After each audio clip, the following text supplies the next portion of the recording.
Autoriteti i medjave audiovizive rikthen transmetimet analoge në Tiranë dhe Durrës 24 orë pas mbylljes së tyre dhe vendos shtyrjen e procesit deri më 15 janar për t'u dhënë mundësi të gjithë qytetarëve që të pajisen me dekodera. Niveli i papunësisë ra në 12.4% në 6 muajt e parë të këtij viti, ndërsa në një vit janë punësuar 28.000 persona. Instituti i Statistikave raporton se dy degët kryesore që kanë ndikuar në rritjen e punësimit janë industria dhe shërbimet. Nis në fund të vitit puna për ndërtimin e një tjetër segmenti të unazës së madhe në Tiranë nga pallati me shigjeta tek sheshi Shqiponja. Puna përfundon pas 2 vitesh dhe do të kushtoj $50 milion.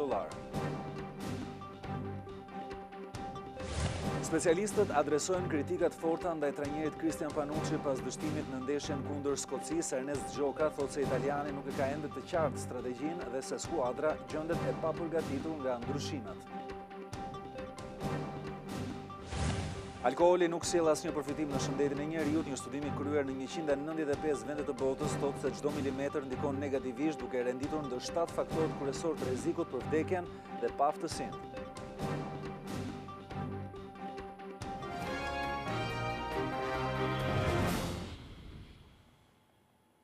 Me mbrëma dhe mirë se vini në lajmet orës 19:30 në Klan. Do të jemi së bashku për një përmbledhje të zhvillimeve kryesore. Autoriteti i medjave audiovizive ka rikthyer transmetimet analoge në Tiranë dhe në Durrës 24 orë pas mbylljes së tyre. Kreu i Amas, Genti Sala, ka njoftuar shtyrjen e procesit deri në datën 15 janar për të dhënë mundësi të gjithë qytetarëve që të pajisen me dekodera.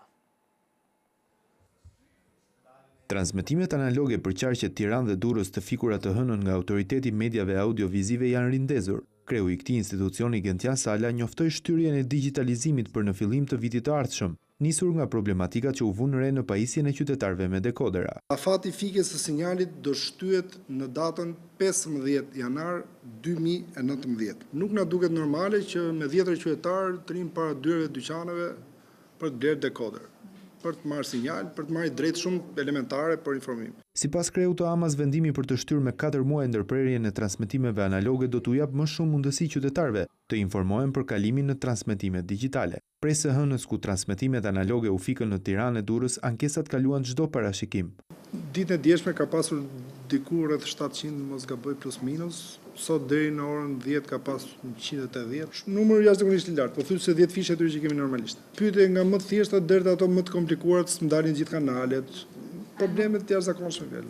Sala theksoi se deri në skadim të afatit 4 mujor do të ketë bashkëveprim të dy teknologjive, asaj digjitale dhe analoge, por nuk do të lejohen që të hyjnë në transmetim kanale digjitale të palicencuara. Që prej së hënës në qarqet Tiranë dhe Durrës sistemi transmetues kaloi në digital, duke bërë që të gjithë ata që nuk kishin të pajisur me dekoderin DVB të 2 të mos kishin akses për të parë asnjë kanal televiziv.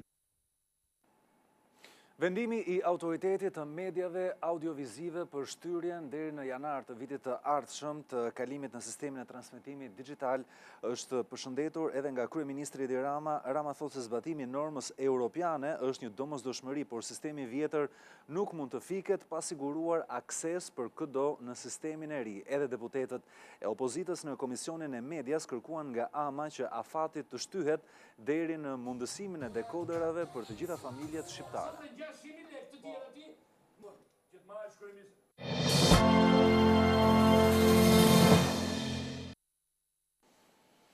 Në 6 muajt e parë të këtij viti, niveli i papunësisë ka zbritur në 12.4% sipas Institutit të Statistikave. Dy degët kryesore që kanë ndikuar në rritjen e punësimit janë industria dhe shërbimet. Niveli i papunësisë në Shqipëri ka rënë me 1.5% për 6 muajt e parë të këtij viti, krahasuar me një vit më parë. Shkalla zyrtare e papunësisë sipas Instat është 12.4%, duke shënuar një reduktim të numrit të papunëve me 28.500. Trajektoria rëndëse e shkallës së papunësisë ka vazhduar për të shtatin trimujor rresht, e mbështetur nga dy degë të rëndësishme, industria dhe shërbimet. Në sektorin e industrisë punësimi u zgjerua me 7.1%, te shërbimet me 3.4%, ndërsa në bujqësi me 1.2%, por sërish papunësia tek të rinj mban peshën kryesore në numrin e të papunëve. 22% e të rinjve të moshës 15 deri në 29 vjeç nuk kanë gjetur ende një punë dhe 5.6% e tyre klasifikohen si të dekurajuar. Instati harton anketën e forcave të punës në bazë të intervistave që bën te kategoritë afta për punë. Kjo anketë konsideron të punësuar fermerët në sektorin bujqësor që prodhojnë për konsum vetjak, të vetë punësuarit që kanë ndërmend të rikthehen në biznesin që kanë patur dhe personat që punojnë pa pagesë, por që mund të futen si forcë pune pas 3 muajve. Komisioni i Ekonomisë ka miratuar sot kufizimin për të përfituar dëmshpërblim vetëm trashëgimtarët e linjës së parë të ish të përndjekurve. Ministri i Financave Arben Ahmetaj tha se pak të ndryshime fatura që do t'i rëndonte buxhetit nga procesi i dëmshpërblimit kapte vlerën e $700 milion. Komisioni i Ekonomisë miratoi ndryshimet në ligjin për ish të përndjekurit politik, duke kufizuar vetëm tek trashëgimtarët e parë dhënien e dëmshpërblimit. Abstenim nuk ka miratohet. Në këtë seancë mungonin sërish deputetët demokrat, edhe pse ata janë shprehur kundër nismës së qeverisë për të shkurtuar fondet që jepen për këtë kategori, por ministri i Financave Arben Ahmetaj përdori një logjik tjetër për të shpjeguar ndryshimin e skemës së përfituesve. Brezi i ri nuk duhet të paguajë shumë maramëndse, që arrin deri në $700 milion për ata që nuk kanë vuajtur pasojat e dënimit politik. Po të tentojmë të hapemi me politika dëmshpërblyese si këto, ku nuk kanë cak, do bëjmë që dhe brezat e 100 viteve që vinë të punojnë për brezat e 100 viteve të shkuara.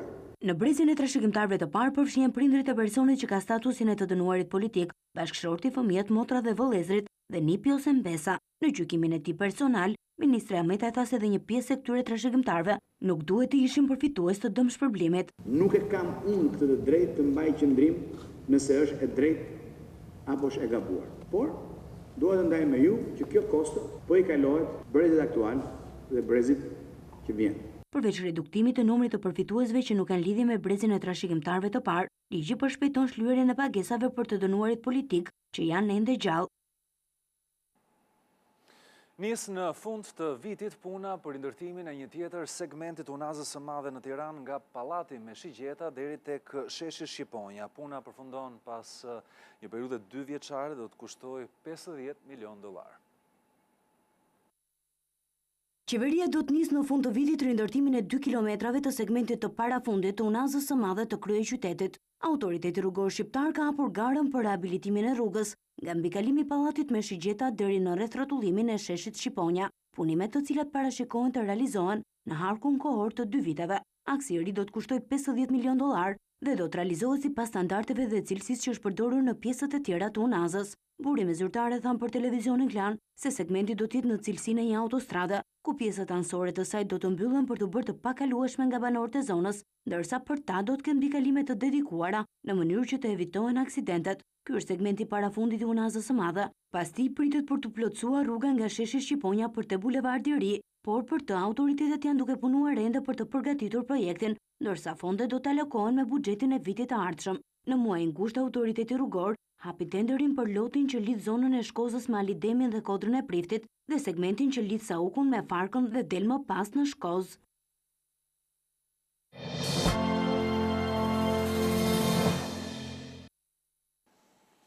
Demokratët kanë hedhur poshtë çdo mundësi për negociata me qeverinë për draftin e vettingut në politik, duke e akuzuar kryeministrin se po bllokon qëllimisht këtë iniciativë. Deputetët demokrat u rikthyen në zyrat e kuvendit, por sërish nuk morën pjesë në punimet e komisioneve.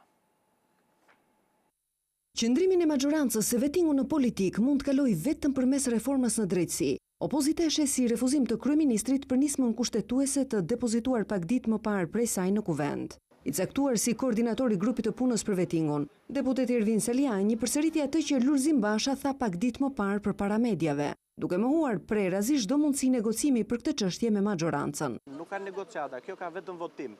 Po ose jo, nëse votohet do të shpalosim gjithë procedurat e tjera dhe hapat e mteshëm. Shumica thot se strukturat e vetme që mund të bëjnë një hetim të plotë të paanshëm janë Byroja Kombëtare e Hetimit dhe Spako. Por demokratët në amendimin kushtetues nuk kanë të përcaktuar qartazi se cilat janë organet që do të bëjnë verifikimin e pasurisë së politikanëve dhe njëherëzi do të hetojnë lidhjet e tyre me krimin. Diskuton 2 vjet mbas miratimit të reformës në drejtësi për situatën ku ndodhet vendi sot. Pa gjykatë kushtetuese, pa gjykatë lartë, pa KLG, pa KLP, pas pak pa BKH, sot jemi kthyer 46 vite më parë nga viti 90, me një sistem kushtetues dhe qeverisës, cili Mungon elementi bazë që përbën minimumin e demokracisë, ndarjen dhe balancimin të pushtetit, tre pushtetet. Ku ai gjyqësor do duhet kontrollojë dy tjerët, legjislatimin edhe qeverinë. Në funksion të platformës opozitës, 4 grupet e punës, ai për vettingun në politikë, reformën zgjedhore, atë në drejtësi dhe çlirimin e ekonomisë nga monopolet u mblodhën në kryesinë e kuvendit. 2 javë pasi deputetët e saj bojkotuan komisionet parlamentare. Por Partia Socialiste thot se ideja e vettingut në politik buron nga frika e Lulzim Bashës, nga Prokuroria Speciale dhe nga Byroja Kombëtare e Hetimit. Lulzimi do që kontrollin t'ja bëj Saljani me Klevisin. Kjo nuk është drejtësia që duam. Ne duam vetting dhe jemi të hapur për të biseduar, por një vetting të plot. Ata thonë hajde votojmë diçka që dhe sot vetë thonë se nuk janë gati. E që për më tepër është hap pas. Propozimi tyre është të marrësh reformën në drejtësi dhe ta grisësh. Lulzim Basha mund të ketë frikë nga SPAK-u dhe BKH-ja, por kjo nuk është arsye që ne t'i vëmë shkelin vettingut. Do të kalojmë tani me zhvillimet në Kosovë, aty ku presidenti Hashim Thaçi ka parlemruar se mos arritja e një marrëveshjeje me Serbinë deri verën e ardhshme do të ashtynte atë me dekada. Në një intervistë dhënë për mediat kroate, Hashim Thaçi ka kritikuar presidentin serb Vučić për deklaratat glorifikuese që ai ka bërë për Miloševićin. Pavarësisht se konsideron tepër të vështirë arritjen e një marrëveshjeje me Serbinë, presidenti kosovar Hashim Thaçi e vlerëson dialogun aktual me Beogradin si shansin më të mirë që të dy vendet të vijojnë rrugën e integrimit të shpejtë në Bashkimin Evropian. Mund të arrijet kjo marrëveshje, do jetë shumë vështirë. Synojmë këmë ngulësisht që kjo proces të përmbyllet dikun ka fillimi i verës së vitit të ardhshëm. Nëse jo, atëherë unë mendoj që do zgjat me dekada. Në një intervistë për televizionin kroat RTL, Thaçi kritikoi homologun serb Vučić që përmendi Miloševićin në tubimin e të dielës në Mitrovic.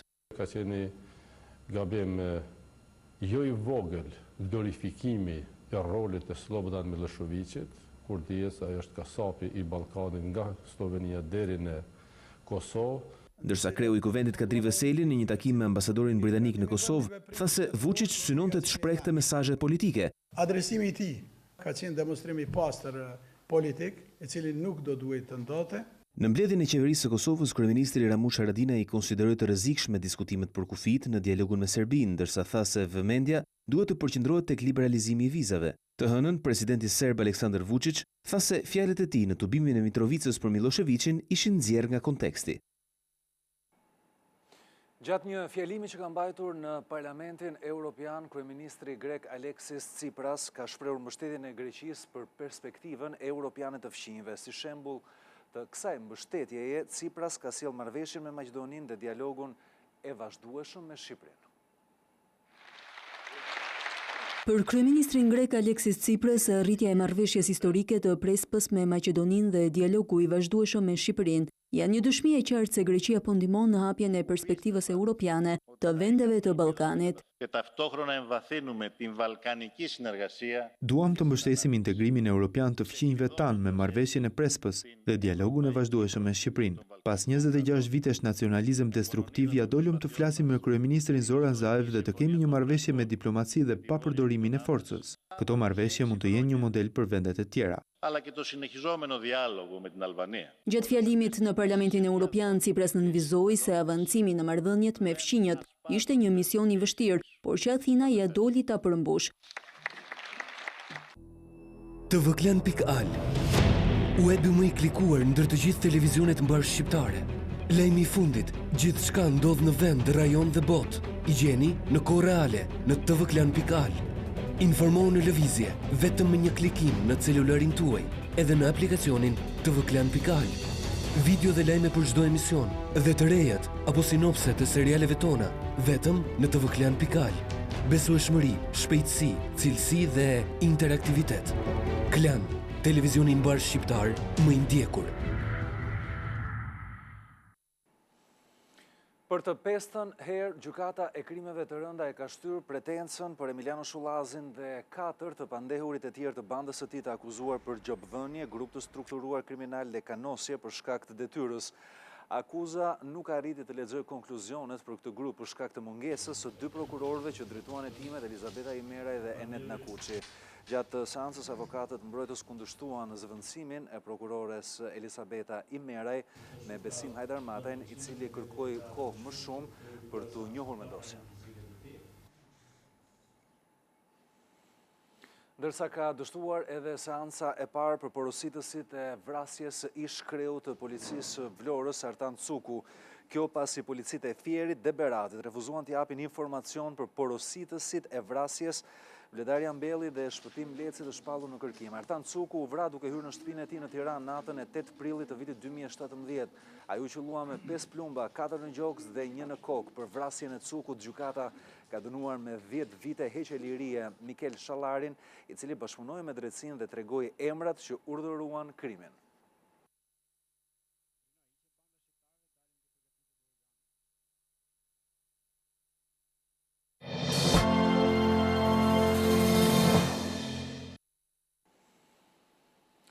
Zonat juglindore të Shteteve të Bashkuara të Amerikës janë duke u përgatitur për të përballur me uraganin e fuqishëm Florence. Uragani do të kalojë në 4 shtete federale dhe pritet që të lërë pas dëme katastrofike.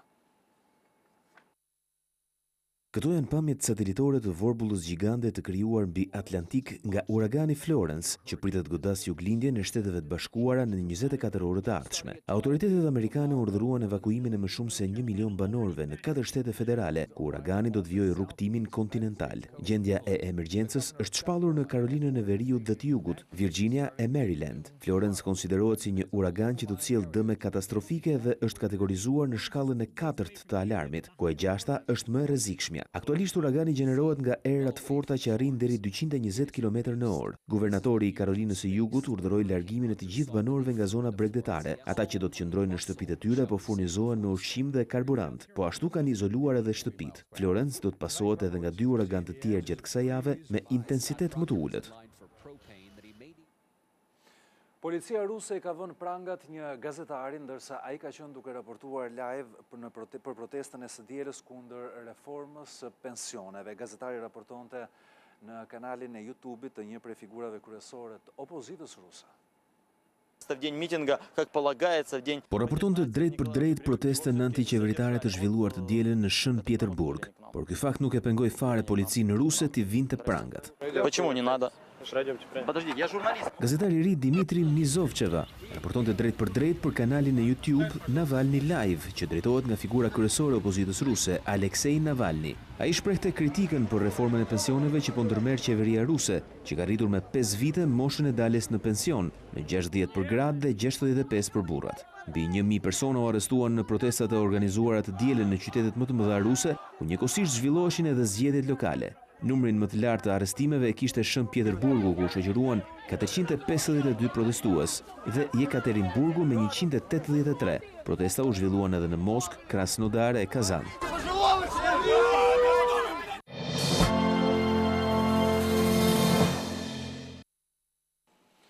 Komunikimi përmes rrjeteve sociale apo telefonave celular kanë nxjerrë në pa problemet serioze që shoqëria jon ka në zotrimin e gjuhës shqipe. E valla. Jo, po ne kemi fjalën tonë shqip. Faleminderit. Nëse komunikojmë sot me të rinë në rrjetet sociale apo edhe me mesazhe telefonike, do të shikojmë që gjithnjë e më shumë ata përdorin shkurtime, duke mos zbatuar rregullat e drejtshkrimit të gjuhës shqipe, si përdorimi i është apo edhe i ç's. Çka përshë, kalëmë janë këto shkurtime. E përdor ëndshën? Jo, vetëm kur shkruaj, domethënë në shkollë, ndërsa në rrjetet sociale jo. Për akademikët, komunikimi i përdorur në rrjetet sociale pasqyron mangësitë që ka shoqëria në zotërimin e gjuhës shqipe, asaj të folur dhe asaj të shkruar. Nëse ne flasim për nivelin e përdorimit të gjuhës shqipe apo njohjen e mirë të gjuhës shqipe, ka një mungesë vëmendje ndaj përdorimit si duhet të gjuhës shqipe. Media sociale në radhë parë është një reflektim i nivelit të njohjes së gjuhës shqipe nga qytetarët e Shqipërisë. Nuk mund të kemi asnjë pretendim për të arritur tek media sociale përdorimit të gjuhës shqipe siç duhet kur aktet administratës shtetërore për fat keq dalin me gabime të shumta. Nëse nuk do ketë vëmendjen e duhur, gjuha shqipe sot përballet me sfida të mëdha. Për publicistin Edmond Tupe, akoma më shqetësuese është zhdukja e shumë fjalëve burimore dhe zëvendësimi i tyre me fjalë të huaja. Gjua është një organizm i gjallë që vetë korrigjohet. Problemi është te përdorimi i përditshëm i gjuhës shqipe. Nuk po themi më për shembull kujtesë, po themi memorie. Do vinë ditë që shpreha më ka marrë malli do zhduket. Do zhduket. Më ke munguar, shkon sa e ftohtë. Shkurtime, gjëra të tilla bëhen. Këto unë i kuptoj këto lojra. Por në internet kur postën elektronike, edhe në Facebook duhet pasur kujdes. Duhet vënë 2 pikat mbi ë. Alt 137 ka kompjuter. Përtoj njerëzit. Më problem për akademikët mbetet edhe shtrëmbërimi i fjalëve në të folur dhe të shkruar nga zyrtarët dhe aktet e dala nga institucionet shtetërore. Me nisjen e vitit të ri shkollor në Tiranë do të ndalohet qarkullimi i furgonëve të madhrave nga ora 7 deri në orën 9 të mëngjesit, sipas kryebashkiakut Veliaj. Kjo do ta lehtësojë trafikun në kryeqytet. Nisja e vitit të ri shkollor të hënën do të rikthejë në fuqi urdhrin e Bashkisë së Tiranës për të mos lejuar lëvizjen e asnjë mjeti që shërben për furnizimin e dyqaneve në orarin që shkojnë nxënësit në shkollë. Ne do të rifusim në veprim regjimin e ri të trafikut, do të thotë për evitimin e kamionëve, të furgonëve që nuk janë për pasagjerë dhe për shkollat, me gjithë furgonat që shkojnë furnizojnë minimarketet, të mbarojnë një herë vajtja në shkollë dhe ata do kenë oraret e tyre të kufizuara, ose para orës 7 ose mbas orës 9. Gjatë takimit me drejtuesit e shkollave të kryeqytetit, Veliaj u ndal tek procesi i mësimit me 2 turna. Në vitin tjetër, jo vetëm mbarojnë këto që janë proces, po ne brenda muajit shtator do fillojmë themelet e para të 17 shkollave të reja. Minimalisht nuk do flasim më për klasat me 2 turne. Situata e mbi popullimit të shkollave dhe mësimit me 2 turne pritet të marrë zgjidhje përfundimtare me ndërtimin e 17 shkollave të reja që do të nisin këtë vit. Për të shmangur rënien e gurve në aksin Shëngjin-Lezhë ka nisur vendosje e barierave mbrojtëse dhe rrjetave metalike për shkak të punimeve, është devijuar edhe trafiku. 3 muaj më parë, rënja e një masivi gurush në zonën e Knallës, përgjatë rrugës Lezhë-Shëngjin goditi një autobus duke shkaktuar 3 të plagosur. Për të shmangur të tilla ngjarje në këtë segment ka nisur vendosja e barierave mbrojtëse që pengojnë rënjen e gurëve. Trafiku është devijuar drejt zonës së Kunës në mënyrë që të jepet mundësi mjeteve të rënda për të ndërhyrë në zonën e Knallës, aty ku ka patur rreshitje të gurëve dhe ishte rrezik për drejtuesit automjeteve. Largimi i pemëve të djegura, thyrja e shkëmbive në prag rënje si dhe vendosja e rrjetës mbrojtëse janë ndërhyrjet që do të kryhen në këtë zonë, ndërsa menjëherë pritet që të nisë edhe ndërhyrja tërësore për rikonstruksionin e plotë të rrugës Lezhë-Shëngjin.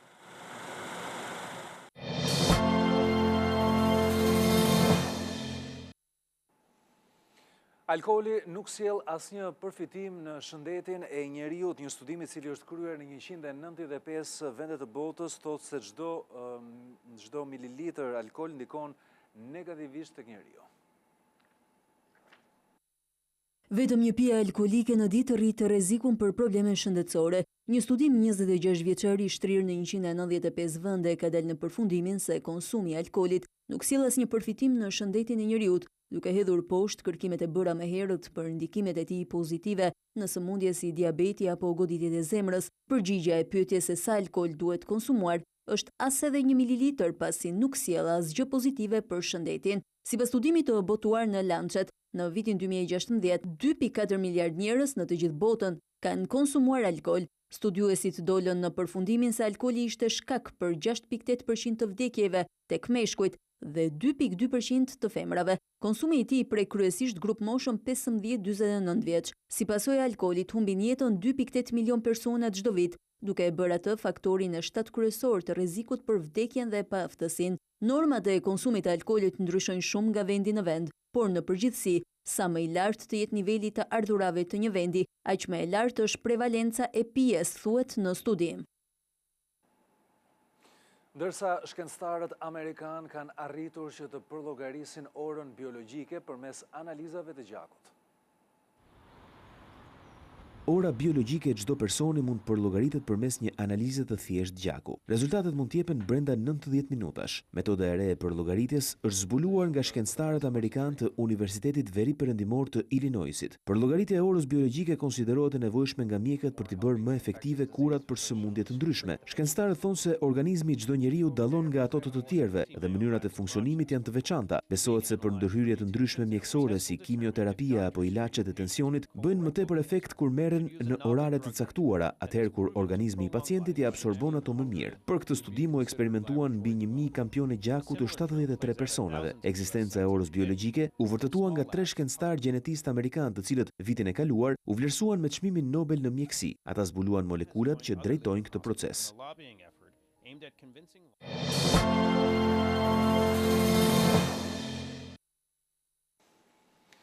Ikona e musicalit Grease, Olivia Newton-John, ka rrëfyer betejën e saj në luftën e vështirë me kancerin.